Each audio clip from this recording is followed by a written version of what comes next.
Una vez definidos los fundamentos y conceptos que componen el sistema de posicionamiento de una antena, se procede al análisis en frecuencia. En los factores definidos para las funciones de transferencia se basa en los establecidos por el NIS. Se tienen los mecánicos como los desplazamientos introducidos por el usuario, los momentos de inercia, número de dientes de entrada y salida y los amortiguamientos. En el caso de los eléctricos, el voltaje de entrada, el voltaje de preamplificación, Vp, y el voltaje del potenciómetro de entrada y salida, Ve. También la resistencia de la armadura. En el motor se tiene la constante de par del motor y la constante Kb, que es la constante de proporcionalidad de la fuerza contra electromotriz. Ya con esto se define todo el sistema y las funciones de transferencia correspondientes. Es posible entonces pasar al análisis de polos y ceros. Se sabe que estos se componen de números complejos. Su parte real define la región, ya sea estable o inestable para cada subsistema. Tenemos 4 subsistemas: potenciómetro, preamplificador, que no se componen de polos y ceros, y el amplificador, que tiene un polo igual a menos 100, denotando que es un sistema estable, y el motor, dos polos, que son 0 y menos 1.71, el 0 no encontrándose ni en estable ni estable, y el menos 1.71 encontrándose en una región estable. Se hace el análisis computacional por uno de los módulos de MATLAB, Simulink. Para esto se debe definir el sistema o diagrama de bloques para el posicionamiento de la antena. Con esto se tienen las funciones de transferencia, como se tiene la respuesta para el sistema y los factores que lo componen. En este caso también el del preamplificador. Para predecir también la respuesta del sistema se tienen los factores de frecuencia y amortiguamiento. En el caso del preamplificador de potencia se tiene un amortiguamiento de 1/20.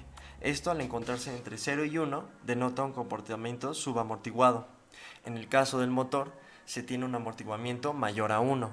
Esto denota un comportamiento sobreamortiguado. Para el análisis realizado en Simulink se denotaron distintos intervalos de tiempo y distintos valores de K, la constante de preamplificación.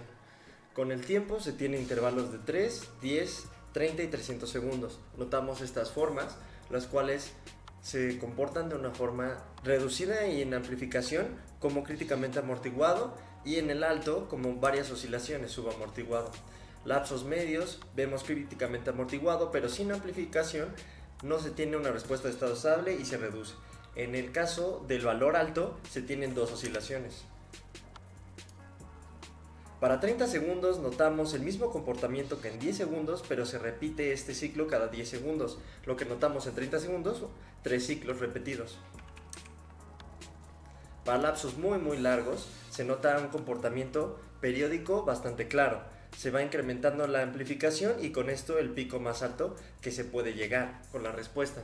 Ahí se nota los tipos de respuestas, se nota que también el reducido se tiende al infinito, mientras que los otros se mantienen en un modo constante tras cierta respuesta. En resumidas cuentas, se nota un comportamiento periódico conforme se extiende el tiempo. Todo lo anterior indica que mientras más aumenta la preamplificación, el sistema tiende a oscilar más. Para finalizar, se tienen las conclusiones del análisis en frecuencia. Para esto, se deben considerar los objetivos del sistema de control. Tales son la respuesta transitoria deseada, alcanzar la estabilidad, reducir el error de estado estable, las finanzas y el diseño robusto de todo el sistema. Estas conclusiones, de acuerdo a los requisitos, han sido divididas en 3 secciones. Para la respuesta transitoria, de acuerdo a las pruebas, si se busca conseguir estos requerimientos por medio de las modificaciones, puede ser tanto en la preamplificación o en el tiempo de respuesta, solo se conseguirá la respuesta deseada para una preamplificación pequeña o una reducción en el tiempo. En la preamplificación reducida, lo que se busca es una amplificación en la potencia, no una reducción. Además de que la reducción es bastante notable, de 1/10 a la menos 3. Esto se debe considerar. Entonces, la opción restante es disminuir el límite de tiempo. Tras las pruebas se aprecia que el tiempo para alcanzar el punto máximo en la respuesta disminuye acorde al valor de preamplificación. Es decir, se tiene una proporcionalidad inversa. Esto último puede ser de gran utilidad, puesto que se sabe que la respuesta sin preamplificación es del orden de 1/10 a la menos 2. Según sea la necesidad de la preamplificación, si se aumenta este valor se obtiene una respuesta más rápida, a lo cual una vez que se llega a la respuesta deseada se debería cerrar el suministro de energía para que así el sistema no regrese a la posición inicial, puesto que se sabe que para preamplificaciones altas el sistema tiende a oscilar. Se sigue con lo que es la estabilidad. Esta varía acorde a la variación de los valores de preamplificación K. De acuerdo a este valor, si es bajo, se tiene un comportamiento críticamente amortiguado, pero hay una reducción considerable. En el valor de K igual a 1, es decir, sin preamplificación, se tiene de cierta manera un comportamiento críticamente amortiguado, pero existe una reducción.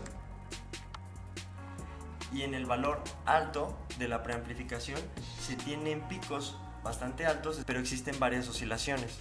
Y además el sistema o la respuesta del sistema regresa al origen, lo cual no es útil para este tipo de sistema. Como último punto a cubrir, el error de estado estable se puede solucionar con los requisitos ya definidos a partir de un corte en el suministro de energía.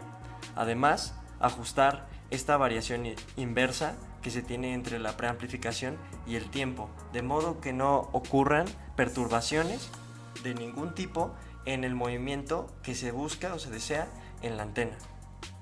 Así no hay perturbaciones ni ninguna modificación, tanto de forma estática ni en pleno movimiento. De manera general, se podría optar por valores de preamplificación altos, pero esto se ve limitado por los factores físicos reales de los componentes. Es entonces que se tendría que realizar un análisis complementario para conocer los valores máximos que pueden soportar los componentes del sistema, ya sea de parte tanto de los valores de corriente como los mecánicos, permitiendo de esta manera una respuesta precisa en el menor tiempo posible.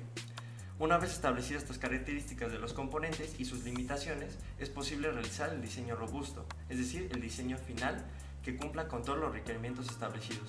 En adición, también tras definir las características mencionadas, es posible proponer los componentes que cumplan con las especificaciones y beneficien al usuario con un uso energético y costos de fabricación reducidos.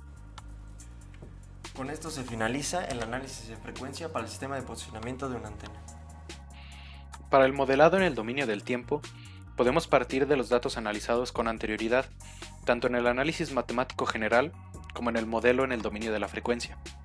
En el análisis matemático general se introdujo la siguiente forma del espacio de estados. Sustituyendo los parámetros electromecánicos del sistema, podemos definir la forma particular del modelo, obteniendo la representación del espacio de estados que se muestra en pantalla a través de este procedimiento.